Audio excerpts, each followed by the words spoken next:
ஹர ஹர நம பார்வதி பதஜே ஹர ஹர மகாதேவ. எந்நாடுடைய சிவனே போற்றி, எந்நாட்டவர்க்கும் இறைவா போற்றி. எல்லாம் வல்ல ஞானபசுனாம்பிகை சமேத காளகஸ்தீஸ்வரர் சுவாமி திருக்கோயில். இந்த திருக்கோயிலானது அமைந்திருக்க இடமானது சரியாக பவழக்காரத்திரு மண்டடியிலே பவழக்காரத்திருவிலே எழுந்துள்ளிருக்கிறது. இந்த ஆலயமானது சுமார் 200 ஆண்டுகள் பழமையானது.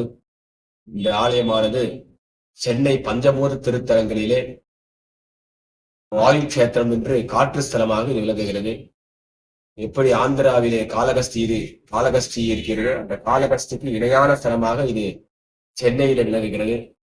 இங்கே அனைத்து விதமான தோஷங்களும் அனைத்து விதமான பரிகாரங்களும் காளகஸ்தி போல் பரிகாரம் செய்ய முடியாதவா நம்ம ஆலயத்துக்கு செய்து கொள்ளலாம்.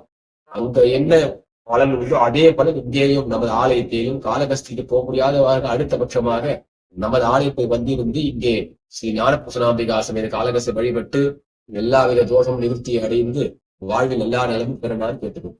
மற்ற கோயிலா தெற்கு அம்பாள் இருப்பார், சுவாமி கிழக்கு இருப்பார். நம்ம கோயில்ல பிள்ளையார், முருகர், சுவாமி, அம்பாள் அனைவருமே இங்கே கிழக்கு நோக்கி கல்யாண கோலத்திலே இருக்கிறார்கள்.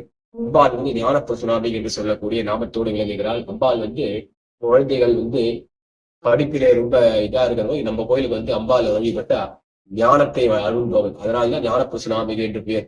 அதனால் அம்பாள் நம்ம படிப்பு வர குழந்தைகள் எல்லாம் இங்க அம்பாளை வழிபட்டாலே படிப்பிலே மேன்மேலும் வளராம் என்பது ஐதீகமானது.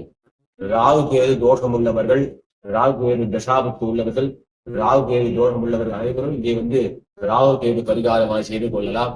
அதே போன்று கல்யாணம் ஆகாதவர்களுக்கு, ஜாதகத்திலே ராகு கேது தோஷம் உள்ளவர்களுக்கு எல்லாம் இங்கே ராகு கேது பரிகாரம் செய்து கொண்டால் சீக்கிரமாக கல்யாணமாக நடைபெறுகிறது. ராகு கேது பரிகாரமானது முதல் வியாழன் தவிர மற்ற நாட்டிலே ராகு காலத்திலே சிறப்பாக இங்கே பரிகாரம் செய்யப்படும். பரிகாரம் செய்யப்படுபவர்கள் ஒரு நாள் முன்னதாக வந்திருந்து இங்கே சொல்லிவிட்டால் அனைத்து விதமான பூஜைகள் இங்கே செய்யப்பட்டு ராகு பரிகாரமானது சிறப்பாக செய்யப்படுகிறது.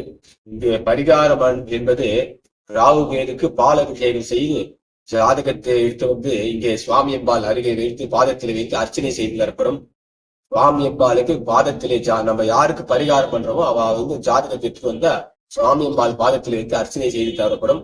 மற்றபடி அனைத்து விதமான தோஷங்களுக்கும் ராகு காலத்திலே இங்கே ராகு கேது பகவானுக்கு பால் அபிஷேகம் செய்து தோஷ நிவர்த்தி செய்யப்படும்.